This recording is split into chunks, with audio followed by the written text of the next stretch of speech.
कहानी कुर्सी की देख रहे हैं आप। बात होगी एक और टसल की। पावर की टसल हो रही है ईरान में। यहाँ पर जनता चाहती है कि खामेनेई को अपदस्थ कर दिया जाए, उनके खिलाफ बगावत हो रही है, लेकिन खामेनेई भी अड़े हुए हैं।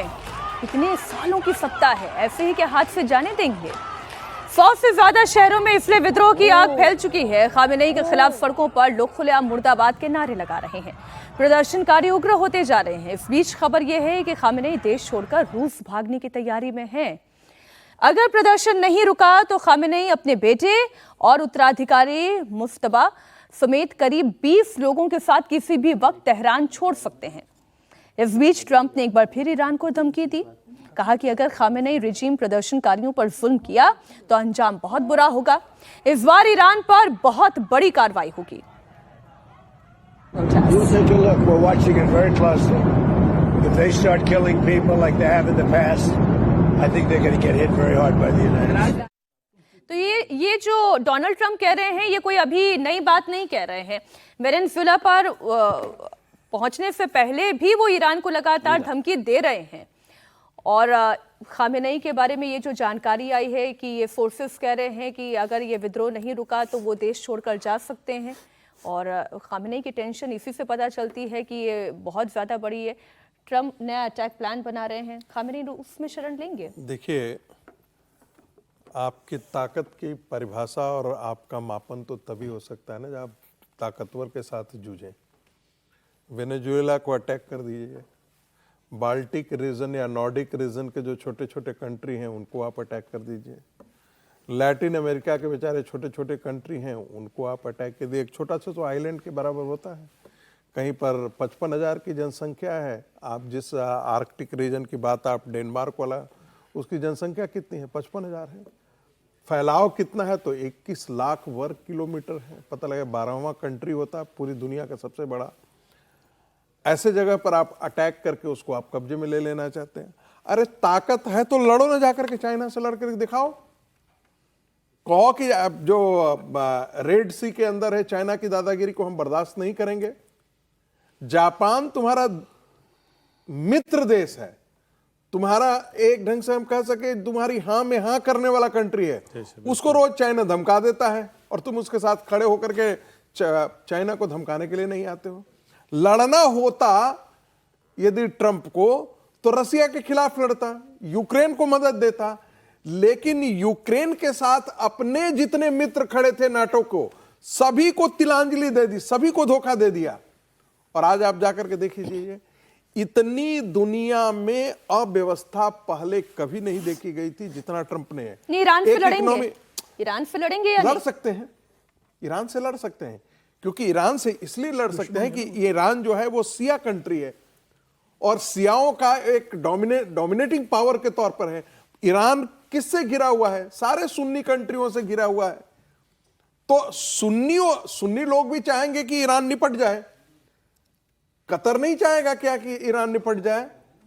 वो सऊदी अरब चाहेगा ईरान निपट जाए। पाकिस्तान चाहेगा कि ईरान निपट जाए। लेकिन ये नहीं समझ रहे हैं कि वो निपटेगा तो ये लोग भी नहीं बचेंगे। आज नहीं तो कल इनको भी निपटारा हो जाएगा। टर्की की कितनी हैसियत है, कितना देर तक टिक पाएगा अमेरिका के आगे? तो सचमुच यदि आप कहिए कि तो दुनिया में कुछ देश बचे कुचे हैं जो यूरोप से यदि आप कहें तो जर्मनी, फ्रांस, ब्रिटेन, 3 ऐसे कंट्री हैं जो उसकी माइट के आगे खड़े होकर के लड़ सकते हैं। बाकी और जितने बोल रहे हैं वो कह रहे हैं वो लड़ेंगे, लेकिन पता है वो 10 दिन 15 दिन से ज्यादा की उनकी हैसियत नहीं है ट्रंप के आगे बचे रहने की।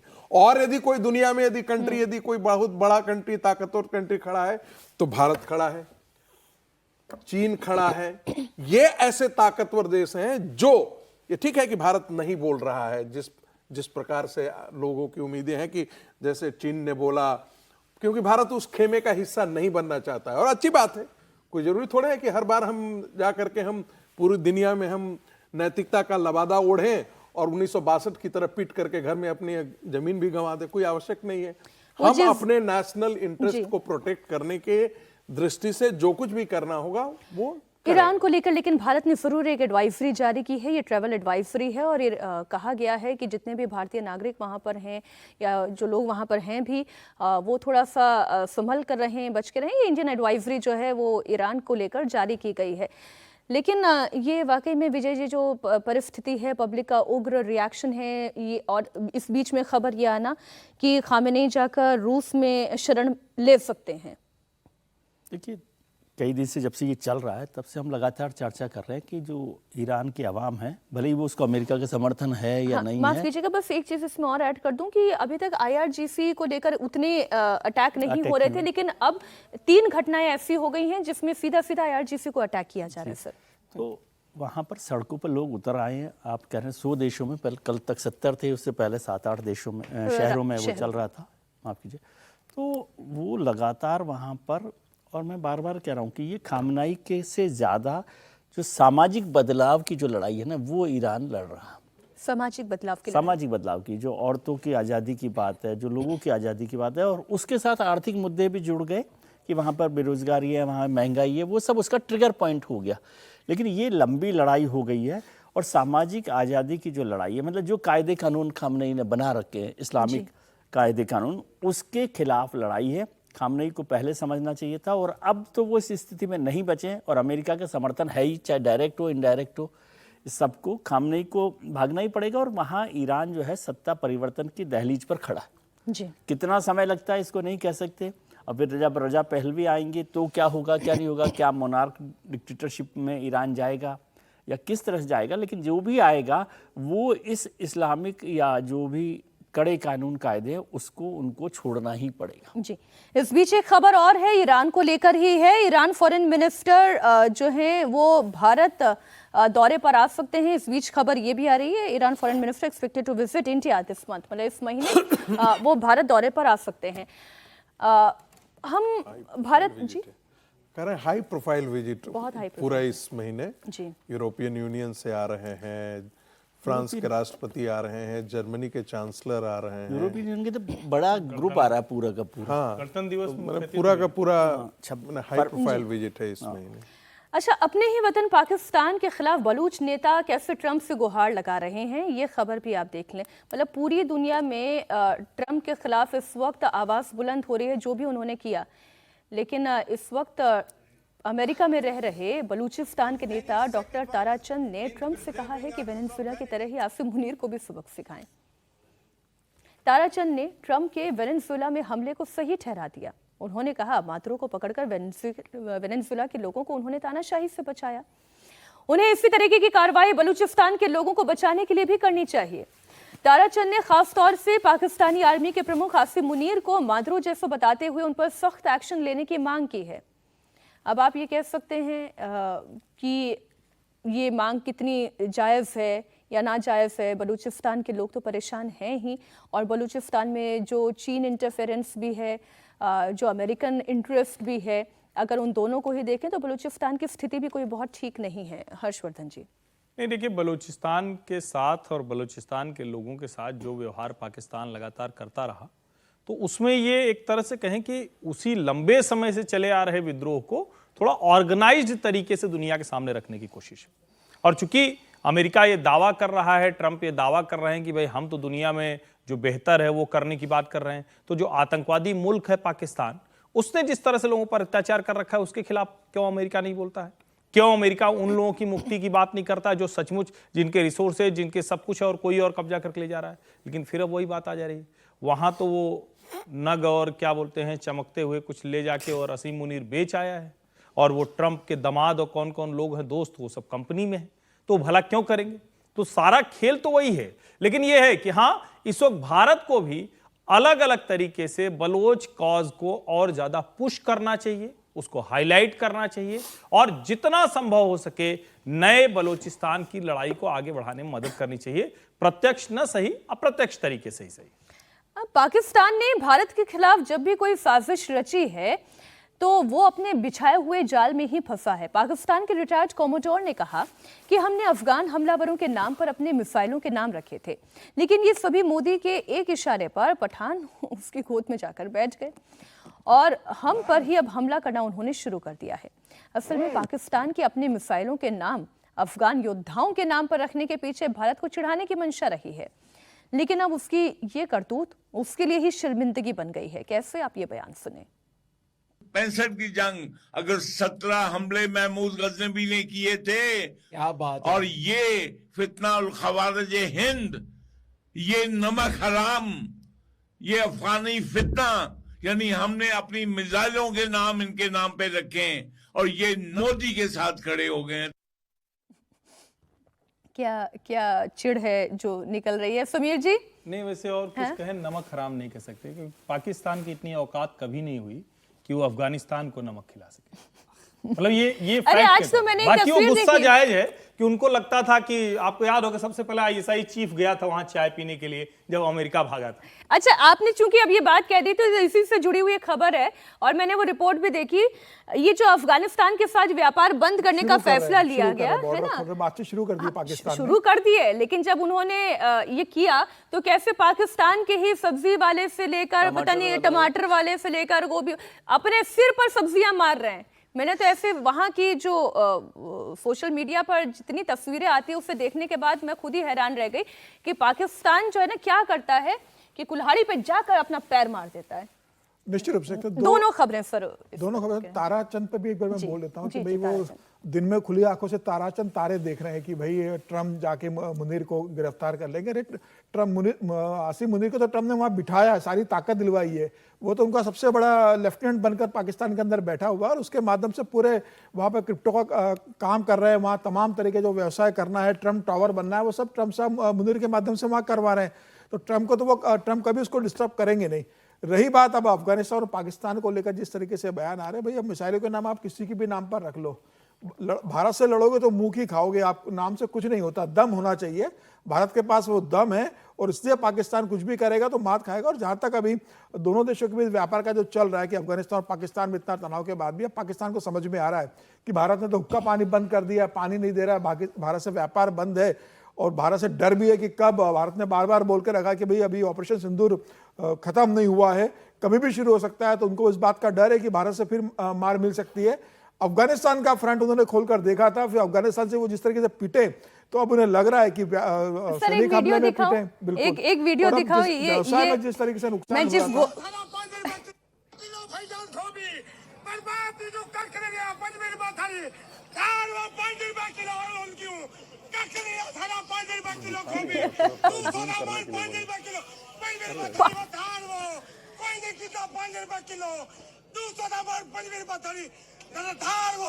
सोचिए, ये तो हालत हो गई है पाकिस्तान की।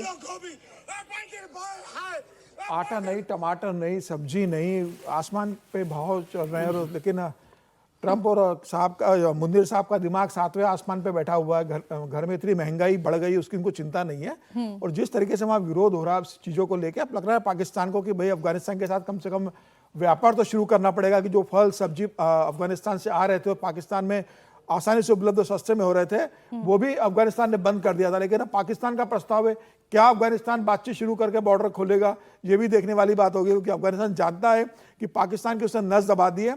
भारत के साथ जिस तरीके से अफगानिस्तान के संबंध बहुत बेहतर हो रहे हैं व्यापार को लेकर, बाकी चीजों को लेकर, तो मुझे लग रहा है कि इस बार भारत के दम पर अफगानिस्तान पाकिस्तान को सबक सिखाने की ठान चुका है। अब पाकिस्तान चारों तरफ से घिरा हुआ, तो चीन भी उसे नहीं बचा पाएगा। अच्छा, इसमें एक अभी जेएनयू वाले में ना वहाँ के रजिस्ट्रार ने वो उस पूरे मामले की पुलिस से जांच दिल्ली कराने पुलिस के लिए से, जी, ये खबर मेरे सामने आई। तब तक हम इस खबर से आगे बढ़ चुके थे, लेकिन एक अपडेट अभी हर्षवर्धन जी ने दे दिया। हम खबर बांग्लादेश की भी जरूर लेंगे कहानी कुर्सिकी में। बांग्लादेश में हिंदुओं पर नॉन स्टॉप हमले हो रहे हैं। बांग्लादेश में 5 जनवरी को 5 घंटे के अंदर 2 हिंदुओं को बेरहमी से कत्ल कर दिया गया। एक हिंदू पत्रकार राणा प्रताप बैरागी की जिहादियों ने गोली मारकर हत्या कर दी, तो वहीं हिंदू दुकानदार मोनी चक्रवर्ती को जिहादियों ने चाकू घोंपकर मार डाला। दोनों की तस्वीरें हम आपके सामने रख रहे हैं। मोनी चक्रवर्ती नरसिंदी जिले के चार सिंदूर बाजार में अपनी किराने की दुकान ही तो चलाते थे, क्योंकि हिंदू थे इसलिए मार दिए गए। इतना ही नहीं, हिंदू पत्रकार राणा प्रताप बैरागी की गोली मारकर हत्या कर दी गई। अब आप ये कहिएगा कि चलिए एक कोई दुकान चला रहा था, कोई एक पत्रकार था, लेकिन बांग्लादेश में लेकिन बांग्लादेश में जो अधिकारी है वो भी सुरक्षित नहीं है क्योंकि वो हिंदू हैं। बांग्लादेश में हिंदू महिला डिप्टी कमिश्नर की पोजीशन होती है, मजबूत पोजीशन होती है, लेकिन अन्नपूर्णा देवनाथ पर जानलेवा हमला किया गया। क्यों? क्योंकि वो अन्नपूर्णा है, वो देवनाथ हैं, वो हिंदू हैं। जिहादियों ने कुरुग्राम के डीसी के ऑफिस पर धावा बोला, उनकी जान लेने की कोशिश की। ये आज के बांग्लादेश की तस्वीर है।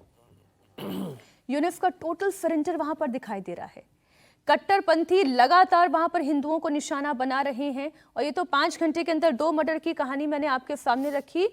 इतनी खराब स्थिति है, इतनी खराब स्थिति है कि एक बेवा महिला को, क्योंकि वो हिंदू थी, उसका बलात्कार किया गया, उसके बाल काट दिए गए, फिर उसको पेड़ से बांध दिया गया। क्यों? क्योंकि वो हिंदू थी। ये वहां की सच्चाई है। ये आज के बांग्लादेश की तस्वीर है। प्रोफेसर साहब, देखिए, मैं तो शुरू से ये बात बार बार जोर दे करके कहता रहा हूँ कि बांग्लादेश में जो कुछ भी हो रहा है, जमात और देवबंद इस्लाम का हिंदुओं के खिलाफ जिहाद है। और यही जिहाद जो है वो पाकिस्तान के में हिंदुओं के हुआ, नतीजा है उनकी जनसंख्या खत्म हो गई। बार बार मैं कहता हूँ, भारत के अंदर जो छिटपुट इस प्रकार की घटनाएं होती हैं, कभी गौ मांस के नाम पर, कभी कन्वर्जन के नाम पर, उसकी तुलना आप उससे मत कीजिए।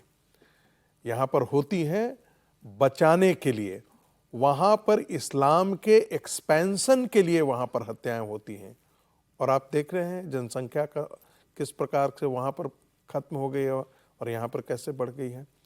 बांग्लादेश की जो चीज़ें हैं वो पश्चिम बंगाल के हिंदुओं को सोचना चाहिए और मुख्यमंत्री को भी सोचना चाहिए कि जो लपटें, आग की लपटें पश्चिम बंगाल की सीमा से बाहर सटे हुए बांग्लादेश में है, उन्हीं की वो नाजायज संतानें जो है वो भारत में अंदर घुसपैठ करके रह रही हैं। उनको संरक्षण देना बंद करें, नहीं तो उनकी लपटें यहाँ तक आएगी। और जब मैं नाजायज बोल रहा हूँ तो नाजायज घुस करके आकर के जो बैठे हुए हैं भारत के अंदर, उनको संरक्षण देना बंद कर दीजिए। इन जिहादियों के साथ मानवता से यदि आप पेश आते हैं, उनके राइट्स के बारे में बात करते हैं, या अपनी सत्ता के लिए उनको यदि आप उनको संरक्षण दे करके बचाते हैं, तो आप बंगाल की सभ्यता, संस्कृति और बंगाल के हिंदुओं को, आने वाली पीढ़ियों को आप खतरे में डाल रहे हैं। वहां भी वही स्थिति होगी जो बांग्लादेश में होगी, ये बांग्लादेश में आज हो रही है, यदि हिंदू वहां पर अल्पसंख्यक हो जाते हैं। ये जो सिलेक्टिव आउटरीच होता है ना हर्षवर्धन जी, यही पीड़ा का सबसे बड़ा कारण होता है। सिलेक्टिव आउटरीच कैसे? ईरान में जब वहां पर प्रदर्शनकारियों के ऊपर गोलियां चलती है, तब तो डोनाल्ड ट्रंप का दिल पसीज जाता है, जार जार रोने लगते हैं, कहते हैं कि हम ईरान के खिलाफ our target is locked and loaded. लेकिन बांग्लादेश में हिंदू मारे जा रहे हैं, वो दिखाई नहीं देता। बांग्लादेश के हिंदुओं पर डोनाल्ड ट्रंप ने चिंता प्रकट की थी। उनको भी पता है कि ये गलत हो रहा था। जो बाइडेन के समय में जो मोहम्मद यूनुस को यहाँ गद्दी नशी किया गया, उसके वो खिलाफ थे। उन्होंने कहा था कि बांग्लादेश का टेक केयर हमारे फ्रेंड मोदी करेंगे। लेकिन स्थितियां थोड़ी बदल गई और उनको ये लगता था कि मोदी को दोस्त कहकर भारत के हितों को थोड़ा सा अपने पक्ष में कर लेंगे। लेकिन ये जब नरेंद्र मोदी ने नहीं होने दिया तो वो भारत से नाराज हो गए। अभी बांग्लादेश में जो बैठा हुआ है यूएस का ही पपेट है, पिट्ठू है, कठपुतली है। कोई तरीके खोजे जाते हैं। उनको पता है कि जमात ये कर रहे हैं और उनको तो कोई दिक्कत नहीं है अगर चीन और भारत के बीच में एक डिस्टर्ब नेशन रहे, एक प्लेस रहे, तो उनके लिए तो बार्गेन करने के लिए बहुत अच्छा होता है। इसीलिए वहां हिंदुओं की हत्या नहीं दिखती है। जो बात हम लोग बलूचिस्तान के संदर्भ में कर रहे थे, वो बांग्लादेश के संदर्भ में भी है। और अमेरिका, जो अभी हम लोग ईरान की बात जब कर रहे थे, हम सबको पता है खामेनेई के शासन में सचमुच लोगों का जीवन स्तर खराब हो गया। किसी के पास कोई जो सामान्य सुविधा, स्वतंत्रता है, वो भी नहीं रही। और 2022 में उस बच्ची महसा अमीनी ने, एक लड़की ने जो किया, वो बीज आज पूरा बरगद बन गया है। लेकिन खतरा क्या है? देखिए अब मोनार्की तो नहीं आ सकती, रजा शाह पहलवी आएंगे तो भी आएगी तो डेमोक्रेसी। ईरान के लोगों को तय करना चाहिए कि वो अच्छी डेमोक्रेसी लेकर आए, बांग्लादेश का हश्र ना हो, अफगानिस्तान का हश्र ना हो, पाकिस्तान का हश्र ना हो। ये अब बांग्लादेश के लोगों को, ईरान के लोगों को देखना हो कि कहीं उस दिशा में तो नहीं आए, क्योंकि बांग्लादेश में भी चुनाव होने तो उनको भी देखना पड़ेगा कि ये ना हो। और हिंदुओं की जो हत्या हो रही है, ये सिर्फ हिंदुओं की नहीं हो रही है, बांग्ला संस्कृति को पूरी तरह से वहां कुचला जा रहा है, और जो जिससे वो लड़कर बने थे 1971 में बांग्लादेश, उसको खत्म किया जा रहा है। बिल्कुल ठीक बात है। ये डरावना भी है, सरकार का जमातियों के सामने सरेंडर भी है। विजय जी, जितनी तस्वीरें मैं देख रही हूँ और जिस तरीके से बर्बर हत्याएं की जा रही हैं, और फिर वहाँ पर ऐसे वीडियोस भी सामने आना, क्योंकि मैं मस्जिद बनाना चाहता हूँ, मैं मदरसा बनाना चाहता हूँ, ये ज़मीन यानी कि जहाँ पर हिंदू रह रहे हैं वो अपवित्र हो गई है, उसे पवित्र करना है, ये सारी बातें डराती हैं सर। हम हिंदुस्तान में हैं, इसलिए बड़ा शुक्र मनाते हैं कि हम हिंदुस्तान में हैं, वरना बांग्लादेश में हिंदुओं का क्या हाल है? हिंदुओं का हाल जो वहाँ पर हो रहा है लगातार हम सब लोग देख रहे हैं। बल्कि हम लोगों ने कहानी कुर्सी के में तो बहुत बार कहा कि सरकार को भी थोड़ा और स्ट्रांग स्टैंड लेना चाहिए कि किस तरह से हम इस पर कर सकते हैं। एक यदि अपने आप को हिंदू सरकार के तौर पर, हिंदू नुमाइंदगी की सरकार कहते हो, तो हिंदुओं पर, और वैसे भी केवल हिंदुओं की बात नहीं है, हम तो ईरान की भी बात कर रहे हैं ना, तो वहाँ जो हिंदुओं के साथ हो रहा है इस पे कुछ कड़ा रुख हमें अपनाना चाहिए। और यहाँ भी मैं फिर से आता हूँ कि पूरे देश को एक साथ खड़े होकर